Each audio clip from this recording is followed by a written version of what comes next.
आज मैं UP board के कक्षा 10 के छात्रों के लिए हिंदी विषय के 20 बहुविकल्पीय प्रश्न लेकर के आया हूं।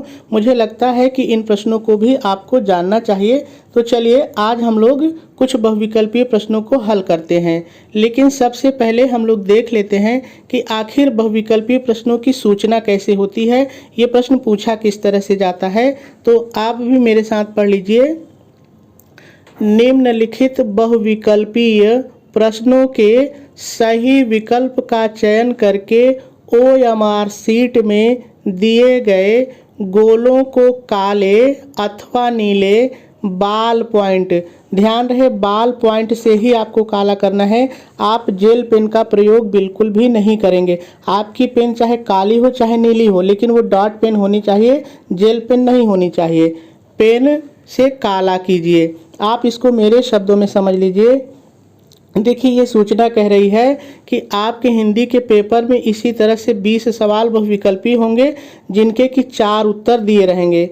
इसमें से जो उत्तर आपको सही लगेगा उसको छांट करके और OMR शीट में काला करना है। यानी कहने का मतलब ये है कि जैसे पहला प्रश्न है, हिंदी का प्रथम महाकाव्य माना जाता है, यानी किसे माना जाता है। अब इसमें 4 विकल्प हैं।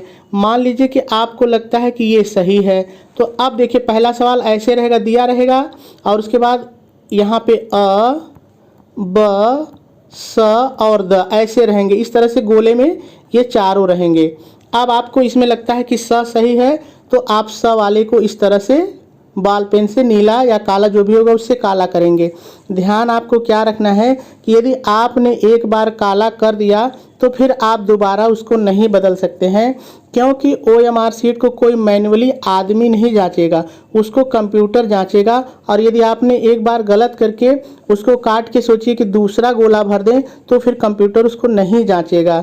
इसलिए आप जल्दी में कोई भी विकल्प नहीं चयन करेंगे, आराम से देख लेंगे, जो सही होगा आप उसी का चयन करके और उसको गोले में भरेंगे। ठीक है, तो चलिए अब हम लोग इसको हल करना शुरू करते हैं। पहला प्रश्न है, हिंदी का प्रथम महाकाव्य माना जाता है, यानी हिंदी का प्रथम महाकाव्य किसे माना जाता है? रामचरितमानस को, पद्मावत को, पृथ्वीराज रासो को या रामचंद्रिका को? तो देखिए इसमें जो सही विकल्प होगा वो होगा पृथ्वीराज रासो को। तो विकल्प स सही है। अब आप OMR शीट में आएंगे और जहां स वाला रहेगा उसी को इसी तरह से काला कर देंगे। ठीक है, चलिए अगले पर चलते हैं।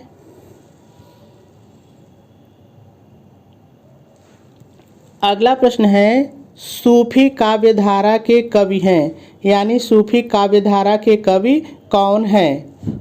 विकल्प है रसखान, रहीम, जायसी या फिर नानक। तो जो इसमें सही उत्तर है, जो सही विकल्प है वो है जायसी। इनका पूरा नाम है मलिक मोहम्मद जायसी। ठीक है, तो विकल्प स सही होगा और स वाले को ही आप काला करेंगे। चलिए आगे देखते हैं। अगला प्रश्न है, अष्टछाप कवियों का संबंध भक्ति काल की किस शाखा से है? ज्ञानाश्रयी शाखा से, प्रेमाश्रयी शाखा से, कृष्ण भक्ति शाखा से या राम भक्ति शाखा से? देखिए बहुविकल्पीय प्रश्नों में समझाने जैसा कुछ नहीं होता है, ये तथ्य होते हैं, ये कभी बदलते नहीं हैं, आपको इन्हें याद ही करना पड़ेगा। तो देखिए प्रश्न कह रहा है कि ये जो अष्टछाप कवि हैं ये किस शाखा से संबंधित हैं? तो इसमें सही उत्तर होगा कृष्ण भक्ति शाखा से और इसका भी विकल्प स सही होगा। चलिए अगले प्रश्न पर चलते हैं। अगला प्रश्न है, हिंदी का प्रथम कवि माना जाता है। बहुत ही प्रसिद्ध प्रश्न है, कई बार पूछा गया है। तो इसमें विकल्प है गोरखनाथ, जायसी, मंझन या फिर सरहपा। तो देखिए इसमें जो सही उत्तर है वो विकल्प द सही है। ठीक है, तो इसमें जो चौथा वाला रहेगा आप उसी को काला कर देंगे। चलिए आगे चलते हैं। अगला प्रश्न है, आल्हा खंड, ये एक किताब का नाम है। इसका और दूसरा क्या नाम है, यानी इसको और किस नाम से जाना जाता है? प्रश्न को एक बार फिर से पढ़ लीजिए। आल्हा खंड का दूसरा नाम है, यानी क्या है? बीसल देव रासो, पद्मावत, परमाल रासो या फिर कीर्तिलता। तो इसमें जो सही विकल्प होगा वो होगा परमाल रासो। आल्हा खंड को परमाल रासो के नाम से भी जाना जाता है। तो आप विकल्प स सही है, इसी को काला करेंगे। अगला प्रश्न है, रुनुकता नामक स्थान संबंधित है, यानी कि रुनुकता नामक स्थान किससे संबंधित है? महादेवी वर्मा से, कबीरदास से, निराला से या फिर सूरदास से। तो इसका सही उत्तर होगा विकल्प द, सूरदास से। यानी कि जो सूरदास हैं उनका जन्म यहीं पर हुआ था, तो विकल्प द इसमें सही होगा। चलिए अगले प्रश्न पर चलते हैं। अगला प्रश्न है, गोस्वामी तुलसीदास के बचपन का नाम था। आपने बहुत बार इसको पढ़ा होगा। विकल्प अ है राम बोला, या फिर विकल्प ब रामदास, या विकल्प स है श्री नरहरि, या फिर विकल्प द आत्माराम। तो देखिए अब इसमें क्या समझाया जाएगा, आपको रटना ही पड़ेगा। तो आप जितना ज़्यादा से ज़्यादा रट सकते हैं रटते रहिए।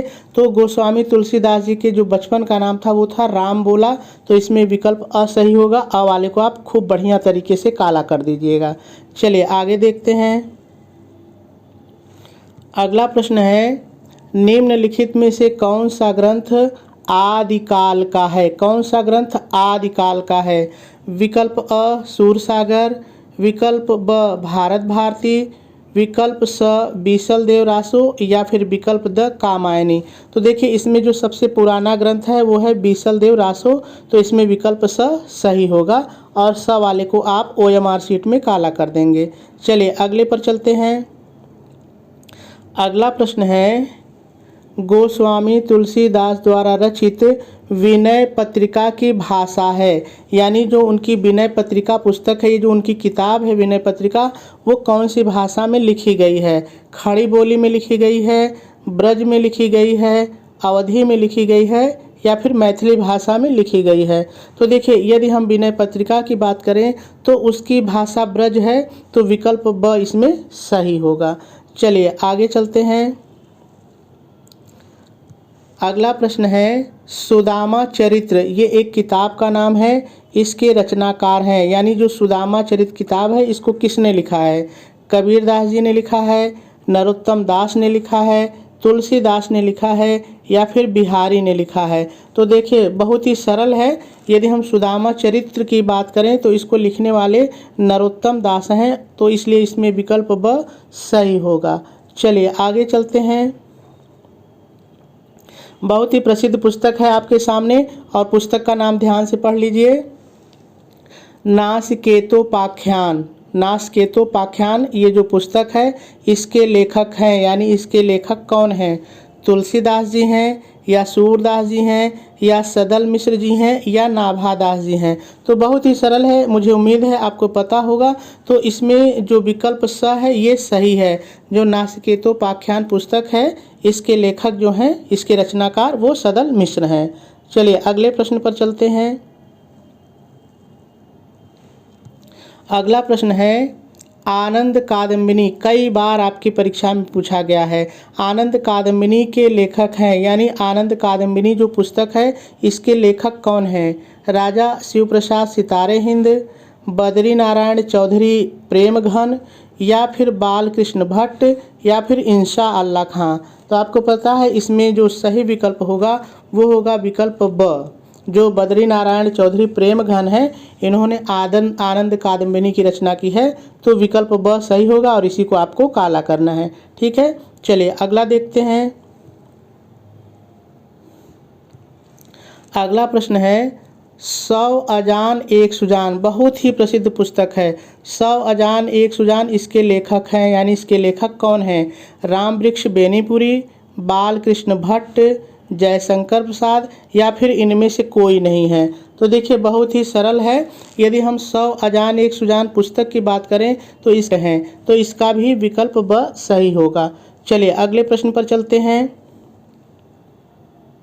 देखिए प्रश्न है, नहुष नाटक के लेखक हैं डॉक्टर रामकुमार वर्मा, उपेंद्र नाथ अश्क, महावीर प्रसाद द्विवेदी या बाबू गोपाल चंद्र गिरधर दास? बहुत ही महत्वपूर्ण पुस्तक है, कई बार पूछा गया, इसको आप जरूर याद रखिएगा। तो देखिए जो नहुष नाटक है ये पहला नाटक भी माना जाता है।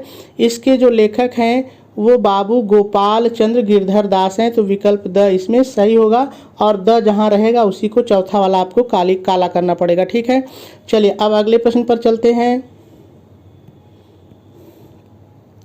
अगला प्रश्न है नहुष, फिर देखिए आ गया, नहुष काव्य के रचनाकार हैं मैथिली शरण गुप्त, बाबू गोपाल चंद्र गिरधर दास, श्रीनिवास दास या इनमें से कोई नहीं। तो देखिए अब यहाँ पर ध्यान क्या आपको देना है। देखिए नहुष यहाँ भी आया है और इसके पहले भी नहुष आया था, देख लीजिए ध्यान से। देखिए इसके पहले भी नहुष आया है, लेकिन जब नाटक की बात आए कि नहुष नाम का नाटक किसने लिखा है, तब आपका उत्तर हो जाएगा ये। ठीक है, नाटक को तो इन्होंने लिखा है, लेकिन जब इसी नाम की पुस्तक फिर से आ जाए कि नहुष और आ जाए काव्य, तो जब काव्य की बात आ जाए तो इसके जो रचनाकार हैं वो मैथिली शरण गुप्त हैं। तो ध्यान देना है, जब काव्य की बात आए तो मैथिली शरण गुप्त, ठीक है, और यदि नाटक की बात आए तब बाबू गोपाल चंद्र गिरधर दास। ठीक है, ये चीज़ आपको ध्यान में रखना है। तो इस तरह से ये 15 सवाल थे जो मैं आपके लिए लेकर आया था। तो आप अपने से जितना हो सके ढेर सारे बहुविकल्पीय प्रश्नों को तैयार कर लीजिए, आपको परीक्षा में बहुत मदद मिलेगी। ठीक है।